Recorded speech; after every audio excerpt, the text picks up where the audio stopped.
Hi everyone. Hi. How's everybody feeling today? It's good to hear. I'd like to start with a power clap. So I'm just going to count to 3 and then we're going to all clap together. 1, 2, 3. Nice. Felt good. I've really been looking forward to sharing this with you guys today because it's something I've really enjoyed looking into and reading about in the last few years. And I think it's really helped me see my place in activism better and also be more effective activist. So hopefully it can do that for you guys too. I guess I could start with posing the question, why psychology? I'm trying to answer the question, why am I interested in psychology? And I'd like to explain that with an analogy. And that is, if you want to do some engineering, you need to understand the materials you're working with, their strengths, their weaknesses, how they act under stress and that kind of thing. And similarly, if you want to do social engineering, you have to understand what you're working with. People, how they act under stress, their strengths and weaknesses and that kind of thing. So that's why. A disclaimer, in an ideal world, in my view, a lot of the techniques that I'm about to tell you today wouldn't work. So just keep that in mind. A lot of what I talk about today comes out of this book, Change of Heart by Nick Cooney. And this book kind of sums up a lot of psychological research from the past, I guess the past forever, and puts it in a really good and digestible way. I can really recommend it. And I can also say that the presentation today, I've got some really good notes for it, and I'm happy to send them out to anyone. So you don't have to stress too much about taking notes, although that does help to digest at the time. But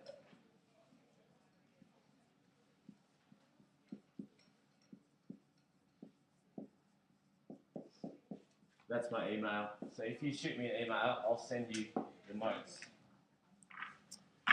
from the book and from this presentation. So this is kind of the format today. And I guess I've tried to make it follow the format of our engagement with people as activists. So first we can have a look at ourselves, maybe what brought us to activism, and then we can think about gaining attention and making impressions, which is kind of like the front line, the first time you get to engage with someone. Then we look at shifting opinions, which is often thought as the next thing. So you engage with someone, you can change their mind, and then you can change their behaviours. I'm going to expand on that relationship a little bit more later. Something we all have to do at some point is getting money, so I'll touch on that. And then we'll close up with living change. So looking inward, I'm going to start with a little conversation. So you can just turn to the person next to you and explain to them in 20 seconds which issue you feel most strongly about. So go. Now I'd like you to think about why is that the issue that you care about the most? And so have a chat to the person next to you about that. So Nick outlines 2 major ways that people come to activism or to issues. Type A is through contemplation and reflection, you came upon the conclusion that the way the world works could be improved upon, and you set about to do just that. And the other way, primary way, is personal circumstantial reasons led you to do the type of work you do. The issue is interesting to you, the issue affects you and your loved ones personally, your friends are involved in this type of work, you've been hearing about it a lot in the media, etc. So who thinks they're more type 1? Cool. Yeah, okay. And the second, just on the issue you feel strongly about. And the second one? Great. Cool. So we kind of explored that. Welcome guys, come on in. No worries. I was keen to explore that because it's important to think about where we're coming from and our starting points. I know that I in the past have had a tendency to be confused about why other people don't care about my issue as much as I do. And so I've found kind of thinking about it in that way really helpful to help me engage more openly with people on issues. That's linked to another thing called availability bias, which is a tendency for us to believe that the things we hear about more often are more important. So this is something like, maybe in Australia, Australians would give a lot of money to cancer charities. Maybe more lives would be saved if those people gave their money to malaria charities. But they don't see malaria as a problem, and that's because we probably see cancer more often in our society. That's availability bias. So now we've talked about what we care about the most. I'd like to open the question to you to have a chat again about how do you measure your impact on that issue? What is your bottom line? Go. Did anyone want to share their bottom line, how they measure their impact? Yeah? I guess one that we had in common was personal fulfillment. Okay, great. Anyone else? Millions of tons of CO2 avoided. Nice. Nice. Now, I ask this question because often we have to make decisions between taking one action and another. And if we haven't really thought about how we're measuring our impact, it can be really hard to try to determine which path is more clear or which path is going to have a greater effect. I don't have any complete answers for this, but I just wanted to point out that it's something it's good to think about. And I personally find that question a lot harder to answer than the first two ones that I asked. Why don't others care? I just wanted to touch on this before we move on. They can use things like diversion strategies. This is like you spending a little bit more time on YouTube than you should when you should be doing your assignment. Adoption of empathy. This is maybe they don't take the time to kind of actually think about the way this affects other people. Blame the victim. Often we blame the victim, this happens a lot in rape cases. People say, it was her fault because of this or that or whatever, and that is used by people as a justification for not acting on issues that should be acted on, and then it gets smaller because I wanted to move on. Okay, gaining attention and making impressions. First thing is break a pattern. First thing is break a pattern. First thing is break a pattern. 181. 181. First thing is break a pattern. So breaking a pattern is a really effective way of gaining attention. This is the idea behind things like flash mobs, banner drops. Someone might be handing out flyers and they might be making that funny clicky sound. You're walking down the street, you hear it, what's that? They give you a flyer. So think about that. Think about breaking a pattern when you're trying to engage people. Often say it. So obviously saying something often means people hear it more often, but there's actually some interesting points that we maybe wouldn't expect. One of them is hearing something from the same source heaps of times is almost as effective as hearing it from multiple sources that same number of times. So if you can be really pig-headed about some issues sometimes and get the word out, this is like Tony Abbott, like saying the same thing over again. It's like really boring, but actually it starts to sink in after a while, which is sad but true. Also, the more often someone hears something, the more likely they are to attribute it to a reliable source. So again, related to the value of saying something often. And then finally, if the majority doesn't have a strong opinion on an issue, a small minority can make it appear as though the majority has a strong opinion just by being really loud. So say it often. Priming. Priming is setting up a situation for a certain kind of an outcome. So, or to give off a certain feeling. So you might walk into a meeting with a briefcase. That sends a message straight away like, I mean business. Someone might come into your house. You might offer them a cup of tea. We associate warmth with comfort. So that might be saying, hey, I'm trying to comfort you. This is priming. And today I said, I'm really looking forward to sharing some of this stuff with you guys. That was a priming to say, I want to share this stuff. It's going to be great. Hopefully that got you all excited. Stories. Now, stories are really effective, and they're something that often social movements like the AYCC, Oak Tree, you spend a lot of time on storytelling. So I won't spend a lot of time on it, only to say that an effective story is more important than the fluency of a speaker. This was showed last year at SOS, where we had some stories from some refugees that had really broken English, but it was still such a powerful session just because of the power of their stories. So don't forget that. Attitude. Now, attitude is super important when engaging people. This is for a few reasons. First, friendliness is one of the most important determinants of persuasiveness. Secondly, if we make it look like it's fun to save the world, other people are going to want to join us. And another thing is to ensure that you're kind of starting things out with the correct attitude, a really great question to use in a meeting or in a conversation or that kind of thing is, how are you feeling? It gives the other person time to speak, and it also allows you to actually gauge how they're feeling so you can approach them with an appropriate attitude. You might remember at the start of today's presentation, I asked everyone, how are you feeling? Now, names. Names are really important. We know it feels great when someone remembers our name. We know it's important to remember other people's names, even though we might not do it as much as we should. But a crazy thing about names is that a requestee is more likely to perform perform a request if the requester has a similar sounding name. No. So, you know, if Chloe Snow is trying to get Joe Blow to have a go, she stands a much better chance than if John Smith is trying to get Joe Blow to have a go. So if there's someone in your collective who has a similar name to the politician you're trying to lobby, send them to do the lobbying. Or just change your name or whatever. Another thing is that we link fluidity to accuracy. So names that, campaign names that rhyme or sound familiar are much more likely to be remembered. And also, if you're trying to, I remember my mate Steve at school used to say, if it rhymes, it must be true, which I also thought was a stupid thing to say until I read this book, and I said, oh, we actually think that. Okay, knowledge gaps. Who knows what a knowledge gap is? You should all know because it's really important. Okay, that was a rhetorical question. Because what I was doing was creating a knowledge gap. So hopefully, after I asked that question, you all went, well, apart from the people who knew what it was, you went, oh, I don't know what that is. I better listen harder. So that's a really powerful tool for engagement. And it's something I used in the blurb for this workshop.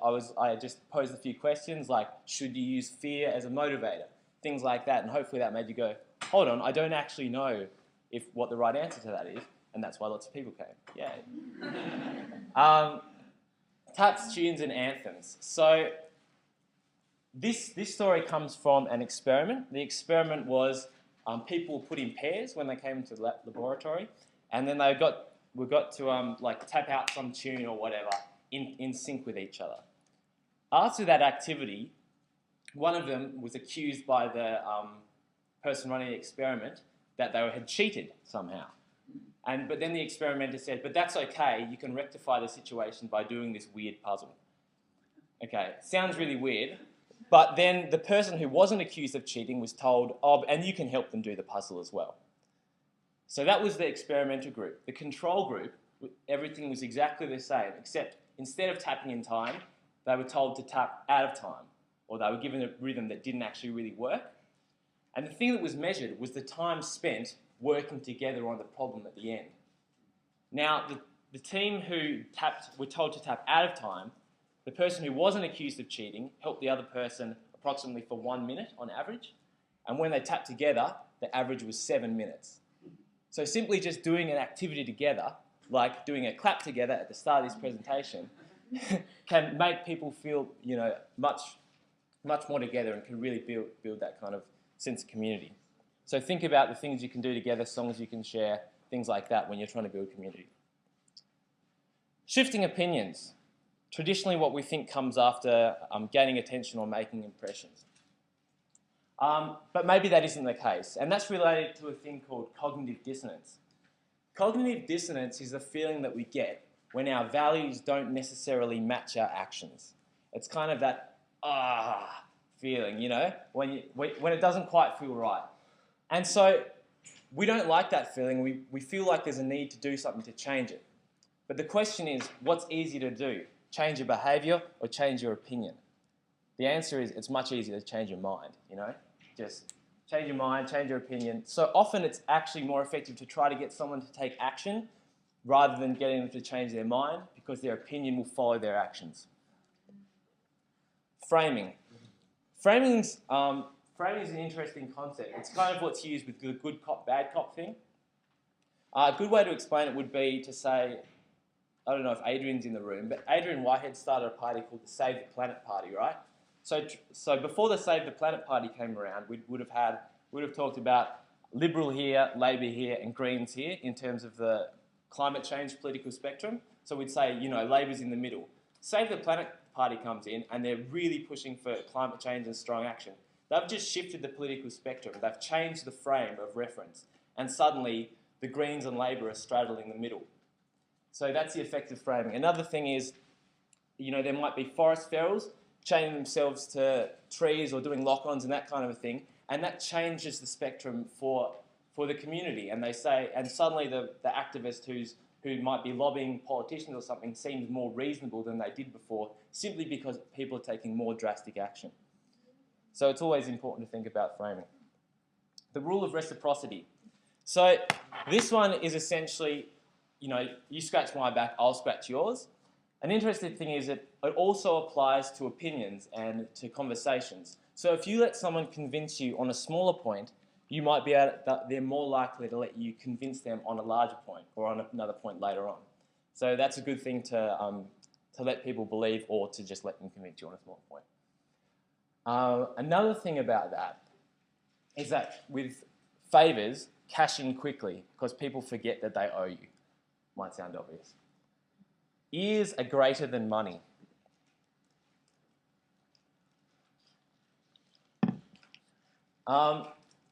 So this is related to the fact that speaking about ourselves, our ideas, our opinions, actually it stimulates the same parts of the brain as food and money. And in the experiment that showed this, it was actually showing that people were willing to forego money in order to talk about themselves for a bit longer. So, have you ever walked away from a conversation and thought, gee, that was such a nice person. I don't know if they said anything, though. It's because they were just listening and making you feel good because you were talking about yourself. So, yeah, it's important to listen to other people to make them feel good about themselves as well. Assimilation. Assimilation is really important. What was I going to say? We're more likely to believe someone or feel camaraderie with them if they walk, talk, or even gesticulate in the same way. So you can often watch people from afar, and one person will cross their arm, shortly after the other person will cross their arms. Then they'll kind of change their pose, and then shortly after the other person will change their pose. Yeah, you can see who's a bit more dominant in the situation because they're probably leading their gesticulations.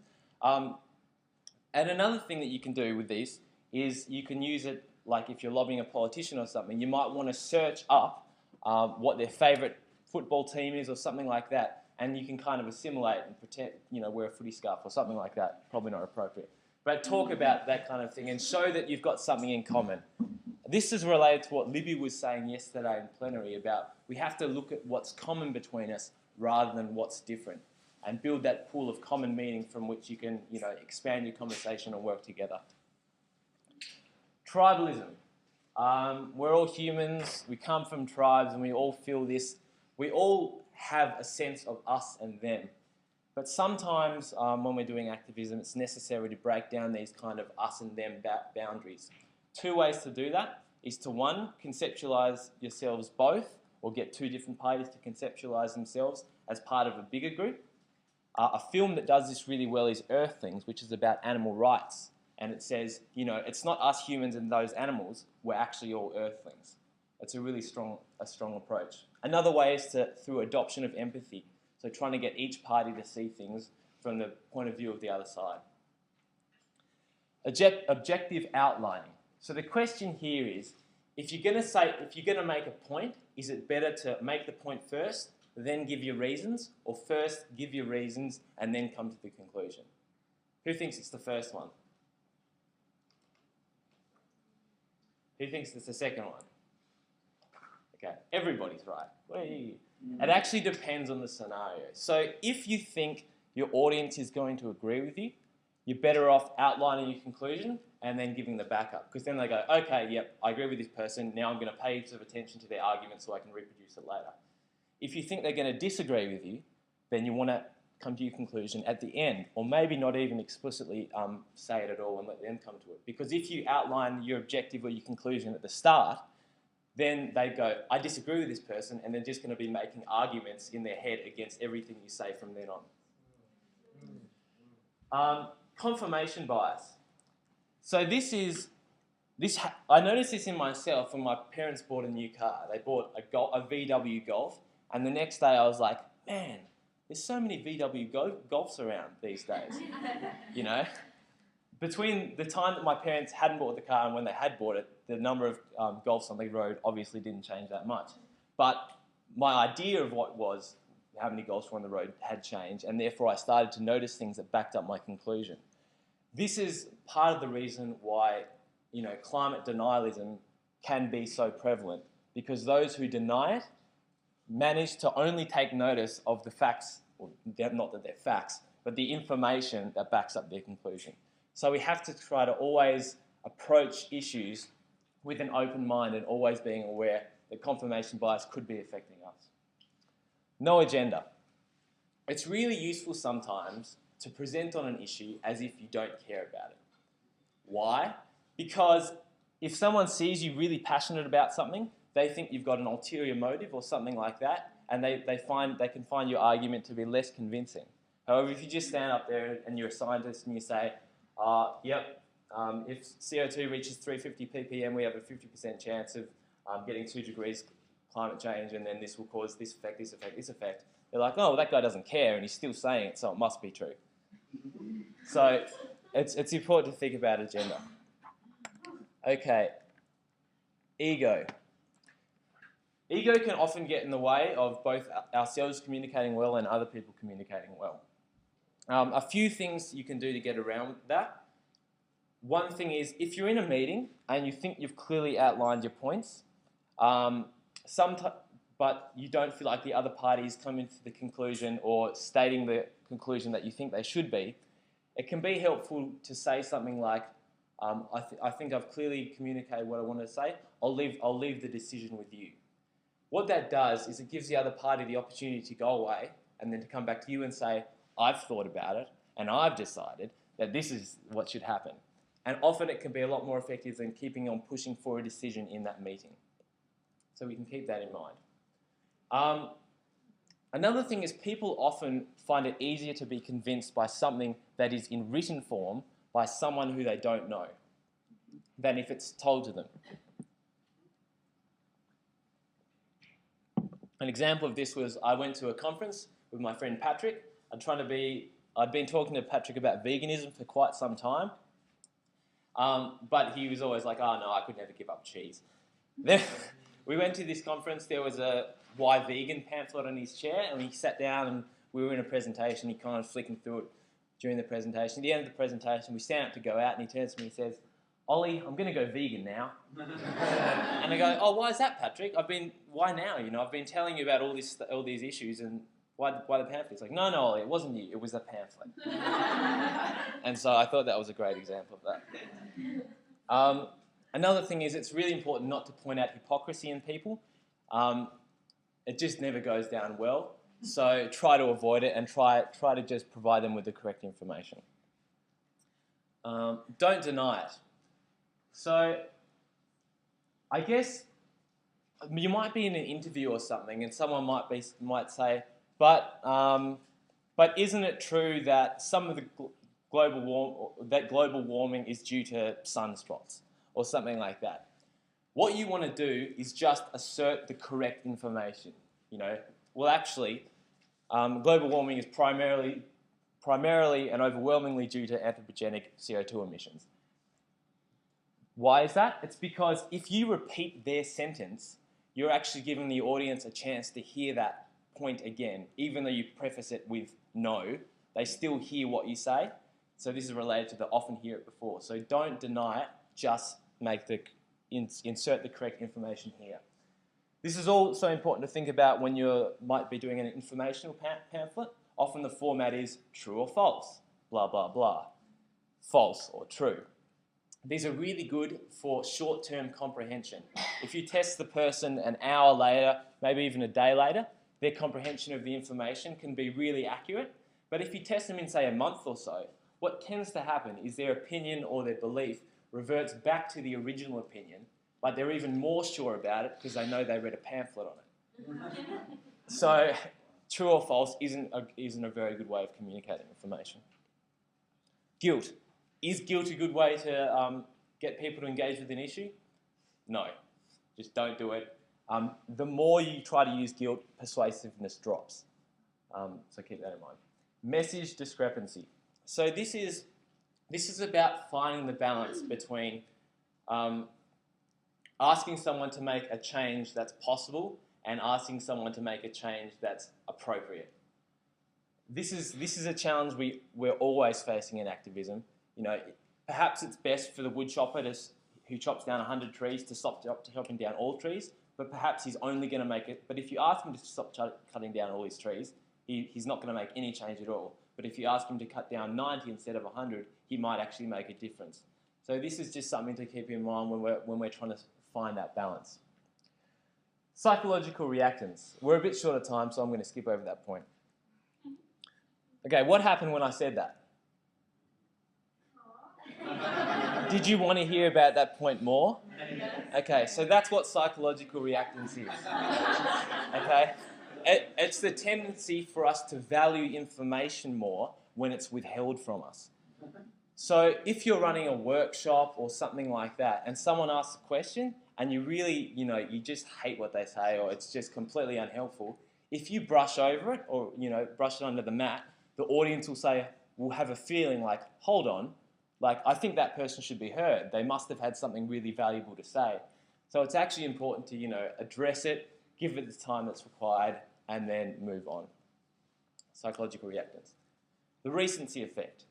This is the tendency of our brains to unconsciously weight information that we've heard recently over information that we've heard in the past.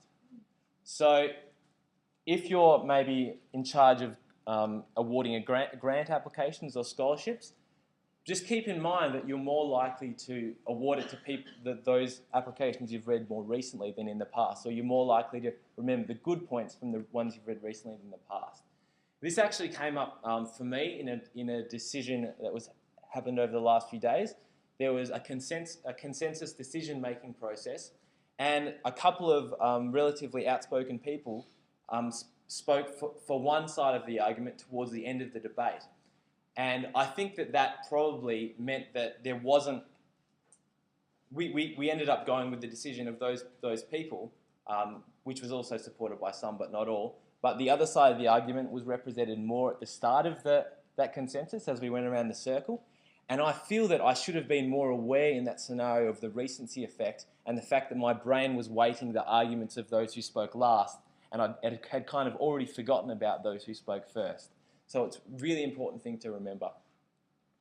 And minority influence. This is just a sentence that kind of sums up a lot of this stuff from this particular section.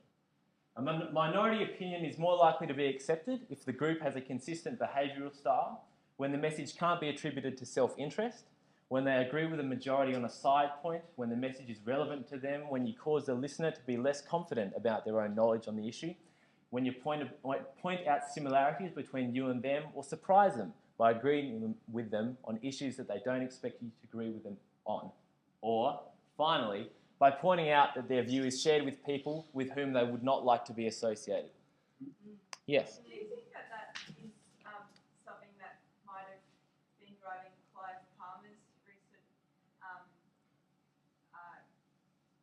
acceptance of anthropogenic climate change in surprising people by agreeing with people that he's normally in opposition with, and maybe winning over people who, or opening, like, can you see that? So I've missed your point. Do you know Clive Palmer's recent? Yeah, with Al Gore and stuff. So yeah, exactly.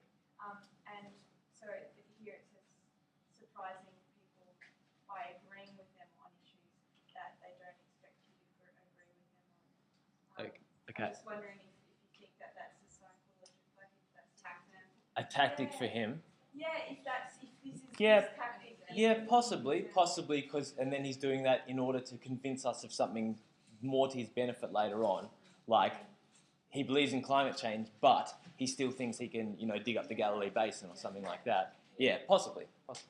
Can I actually kind of ask that question? My understanding is Al Gore really, in his conversations with Palmer, he actually touched on what Palmer cared about. In particular, he focused on the conversation on Palmer's children and his children's futures, and connected with Palmer in that sense, and actually sort of brought empathy into it. I had a point about relating that to what was on the slide there, but I think I've forgotten. Great.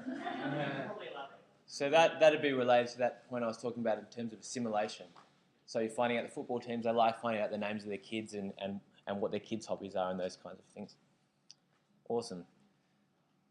Change behaviours.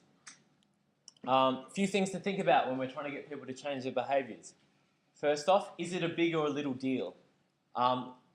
is if it's a big change for them, it's more likely they'll go through an actual analytical process to make that decision. If it's a small deal, they're more likely to go through an emotional process to make that decision. So that's one point. Making the ask. What was I going to say here? One of the biggest barriers to action for people is whether or not they can see themselves actually doing the action. If you get someone to voluntarily say that they'll do it, that action of just saying they're going to do it is that actually increases their probability of doing the action. But conversely, if you ask them to do it and then they say they won't do it, that decreases their chance of doing the action. And finally, don't ask them too many times because that'll really decrease their chance. Like you can imagine if every time you see a girl you ask her if she's going to the dance on Saturday night, she's probably not going to go. Narrow their options. Okay, this one can be related to dating as well. If you go up to someone and say, hey, how would you like to go to a movie or go on a walk or go to the theatre or go to a concert or come for dinner with my parents? It doesn't really work. Yeah, so it's better you, me, Saturday night. Another thing to think about is homework. So say you've got a big assignment to write, but your favourite band's in town. It's quite likely you might want to go to see your favourite band. But if you've got an assignment to write and your two favourite bands are in town and you can only see one of them, your brain goes, well, I already have to miss one of them, so I may as well just do my assignment, right? So sometimes narrowing the options can really influence people changing behaviours and taking those actions. Foot in the door. This is a good way of getting people engaged. The story that Nick Cooney in his book talks about is they wanted people to put big signs in their yard, or this experiment tried to get people to put big signs in their yard. Say they said, I can't recall what the sign said, but say it was like, watch out for wildlife or something. So they went to one street and they gave them these signs and they said, hey, can you put this massive sign in your yard? And the people were like, no way, that's crazy. They went to another street and they started off with stickers. And they said, hey, could you put this sticker somewhere in your house that it's visible from the street? They got a reasonable amount of uptake. Quite a few people said, yeah, I guess I can do that. A week later, they went back with the signs and they said, hey, can you put this massive sign in your yard? And they said, well, actually, I'm the kind of person who cares about animals. See the sticker? Yeah, sure, I'll put the sign in my yard. So that's the foot in the door technique. It's about engaging someone first with a little step and then ramping it up a little bit later. So door in the face is opposite to foot in the door. Door in the face is making... door in the face, and there's another one like door in the face, foot in the door, door in the face, or something. It's like really complicated, but I haven't quite got my head around that one yet. Door in the face is the opposite to foot in the door. It's basically asking someone to do something that you don't expect them to actually do. So this is like going to them and saying, hey, can you do a banner drop from your gutter about wildlife? And you know they're not going to do it, but then a week later you come back and you say, oh, I know you didn't want to do the banner drop, but maybe you want to put this sign in your yard. And they kind of go, well, I already said no to this guy. I better say yes this time. So it actually can be quite an effective technique. Something to keep in mind with door in the face, if you're trying to use it, is you have to get the same person to make the request both times. If the second request comes from someone else, it doesn't work. Using fear. Should you use fear to try to get people to change their behaviours? Yes, but. And the but is if the action is clear. So it's really good that cigarette ads use fear, cancer, big graphic images and stuff, because the action is really obvious. Just stop smoking cigarettes, right? It's the same with driving. Driving ads use fear because it's pretty obvious what you do. Just drive more safely, pay more attention, go a bit slower. But for issues like climate change, if we've got a documentary that shows someone some really scary thing about climate change, it's not really all that clear what we should do, especially as an individual. So that can actually just create a cognitive dissonance, as I was talking before, where they're like, well, this is an issue that I should do heaps about, but I'm not doing much. Oh, something has to change. Oh, it mustn't be such a big issue after all, So, yep, that's what to think about when using fear.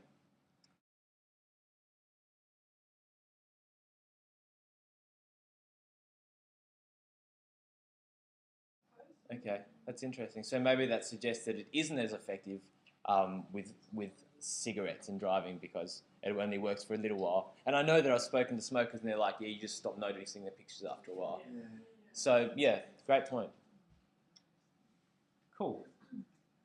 Feedback. So this is relevant if you're like running a team or maybe you're a parent or something like that. And it's kind of like the kind of feedback you should be giving.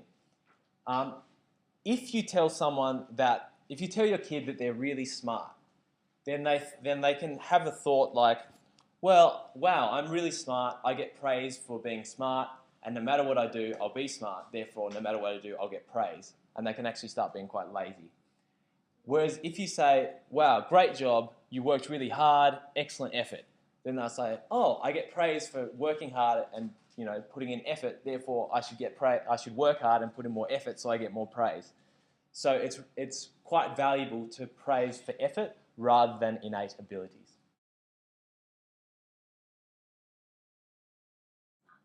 Yeah, that's right. That's actually also, there was a study called Pygmalion in the Classroom, where the experimenters came into a classroom and they told a teacher that like a few of the students were gifted. They did some testing and then they chose students across the whole spectrum and told the teacher that those students were gifted, and then tracked those students' progress over the year. And the students they told the teacher were gifted, even though they weren't, became gifted because the teacher was treating them differently, and because the kids had a different self-concept of themselves. So yeah, it's very true.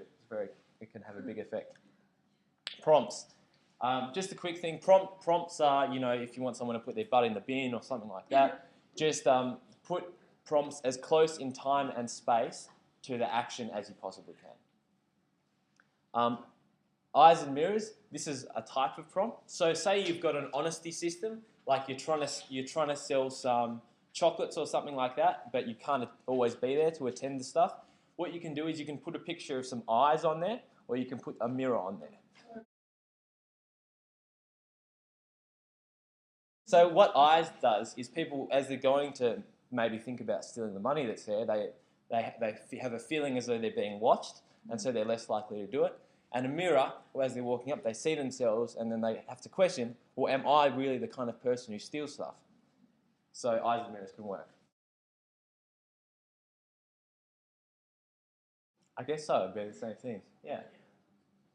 Spillovers. So this is finally, when we're changing behaviours, we have to think about spillovers.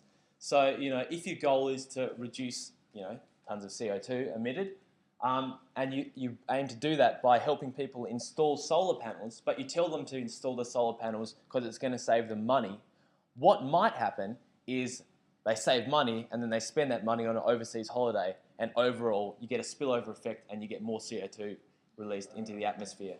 So we've got to keep spillovers in mind.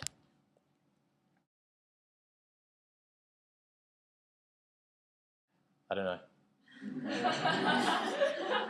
Try to think ahead, plan for contingencies and that kind of thing. But yeah, I guess it's also related to shifting values and shifting opinions. And so if you try to motivate them by the monetary thing, then they're more likely to spend on a holiday. If you try to motivate them by shifting their opinions about climate change is actually a big deal, maybe they'll decide to have a local holiday instead or something like that. Getting money, a good thing to say is anything helps. It helps increase people giving money.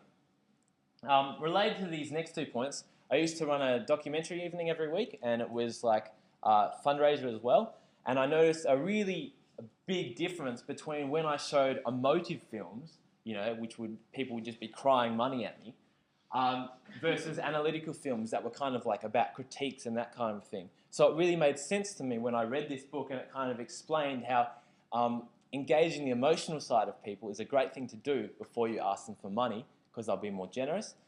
Whereas if you engage the analytical parts of the brain through critique and that kind of a thing before you ask them for money, you find when you ask for money, they'll start asking questions like, how's the money being spent? Are you sure this charity is the most effective one? Things like that. So if you're doing crowdfunding campaign or something like that, don't necessarily bring the facts and figures into it. Just tell a good story. State your target, really clear. Just, if you want to make a certain amount of money, say it, and then have one of those little bars that tops up and people can see how much you're getting to. And that can help people be more generous. And finally, anchors. So I want everyone to think of a number between 0 and 200. Okay, cool. It didn't work as well as I hoped, but you said 181. You're just helping me out. Thanks. The idea was, before when I broke a pattern, I said 181. So the idea was that acted as an anchor. So maybe that was too long ago though, but that was an anchor in people's mind. So when you say randomly select a number from 0 to 200, they use that anchor and something they'll go around it. It worked really well when I did this presentation once. Everything was like between 170 and 200, but since then it hasn't really worked.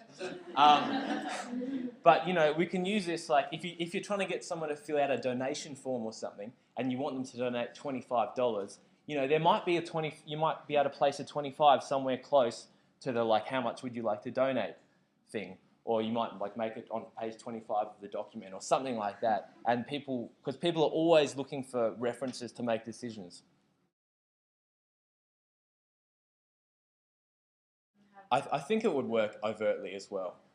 And I think also, you know, if we were to say, you know, how many jelly beans are in the jar, and then we have everyone's guesses listed and visible, that's going to definitely change the way that the following people guess it. And actually, this happened in terms of like, I think measuring the charge of an electron, right? So the first person who measured the charge of an electron got it pretty wrong, and then it took a lot of time. Over time, if you look at the results.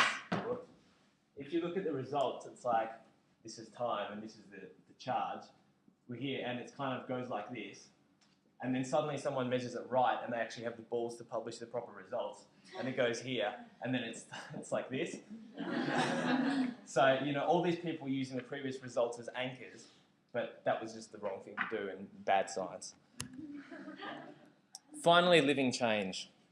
So, one question is, you know, why should we live the change? Why should we let our lives speak?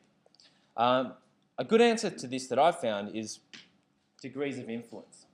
So Homer Simpson is a fat guy, right? That has a really interesting effect. Homer being fat compared to Homer being skinny or normal size or whatever means that his friends are automatically 57% more likely to be fat. His friends of friends are automatically 20% more likely to be fat. And his friends of friends of friends are automatically 10% more likely to be fat. Now, this is accounting for homophily, which is the tendency of like people to associate with like people.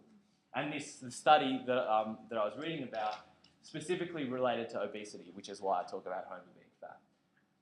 This does work for other things. Obviously, the numbers would be different. But I like to think that, you know, me trying to be conscious about the things that I eat means that my friends are more likely to be, and their friends of friends, and their friends of friends of friends. So that's one example of why it's important to live change. How do we live how can we live the change? What devices can we use to help us live the way that we want to live? One way is to make a commitment. So say to your friends, you may remember me speaking before how about if you say you're going to do something, it makes you more likely to do it. So if you say it, so you can harness that for your own benefit. Say you're going to do it, it'll make you more likely to do it. Also, it means your friends can hold you to account. Yep. Yeah, we do have to be careful there, because if you get congratulated for making the decision and not for the action, then that can, that's true. For example, with this presentation, I read the book and then I told a friend, oh, I've read this amazing book, I'm going to turn it into a presentation, it's going to be great. You know, a couple of months went by, uni started, didn't really get around to it. Bumped into her later at a breakfast. She was like, oh, how'd that presentation go? I said, oh, yeah, I didn't really get around to it. I'll do it on the weekend. And so I went home and did it on the weekend, so it was really helpful.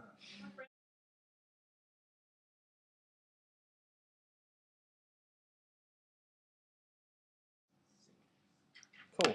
Another good thing to do is to make a plan. As I mentioned before, one of the biggest barriers to action is you can't see yourself doing something. So if you can make a plan, break it down into steps, each of which you can see yourself acting upon, that can be really clear. A really good version of making plans is if you make if-then plans. So if this happens, then I'll do this. For example, if you want to quit swearing, instead of just saying, I'm going to quit swearing from now on, say, if I feel like I want to swear, I'm going to say bugger. And then you've actually given yourself to do something in replacement. If they're in command, you can implement the plan. Mental rehearsal. Now, mental rehearsal, the interesting thing about this is it can actually be up to 2/3 as effective as doing the physical action. For things like giving speeches, it can be even more effective than 2/3 as effective as saying it out loud. So, for example, to preserve my voice today, when I was thinking about doing this presentation beforehand, I didn't always speak. I could just go through it in my head. You know, if you're preparing for an exam, you don't have to rewrite your notes. You just have to re-recall your notes. And this is also why I think about working out for half an hour every day. Now, friends, this is related to the degrees of influence that I was talking about before. Obviously, it goes the other way. So if you have influences on your friends, they have influences on you. Consciously choose the kind of people you want to associate with, and that'll shape you. It's also related to the kind of things you watch. You know, if you watch reality TV shows where people are really bitchy to each other, then you're reinforcing those neurological pathways to engage with other people in those ways. So if you don't want to engage with other people in those ways, don't watch crappy TV. And remember sustainability. So, hindsight bias. Basically, we have a real tendency to forget what it was like to not know a piece of information. This is why teachers can be really bad sometimes, because they forget what it was like to not understand the thing they're teaching you, and they treat you as an idiot, as though you're an idiot, even though it actually took them ages to learn it as well. And the reason why I talk about hindsight bias in terms of sustainability and looking after ourselves is because sometimes we have a tendency to blame ourselves after a decision or after something's happened because we have the knowledge of what the outcome was, right? And it seems obvious to us after the fact that what we did maybe wasn't the best course of action. But we've got to keep in mind what it was like to actually be in that decision-making position before it happened and the information that was available to us at the time. So what I'm saying is don't blame yourself too much. Or other people, yeah, that's right. And focus on the process that you went through at the time and try to make sure that's really valuable or a good one. Impact bias. So if I was to ask you, if today one of two things happened to you, either you won the lottery or became a paraplegic, which of these do you think would make you happier in a year? Lottery. Yeah, exactly. That seems like a pretty obvious conclusion, right? Well, turns out there's no statistically significant difference between happiness outcomes between these two parties, right? A guy called Dan Gilbert has done a lot of research on this. He researches happiness, and he found that a year after the action, paraplegics and lottery winners, their happiness has changed by not a significant amount. That's impact bias. It's our tendency to believe that an outcome will have a bigger effect than it actually does. I guess this stuff for me has helped me to become more comfortable in the way that I engage with activism, especially one thing, which is the tension between framing, so taking drastic action as I was talking about before, and message discrepancy, right? So actually asking for a change that's realistic or possible. And it's made me realise that we actually need all types of people to engage in all of these issues. We need people who are pushing the boundaries and people who are changing the framing around which society sees things. And we also need people to sit in the middle, to be engaging with those people who otherwise wouldn't be engaged by the people who are on the extremities. So for me, that's really been one of the main things that I've taught that's come out of this for me. So hopefully you enjoy the presentation. Thank you.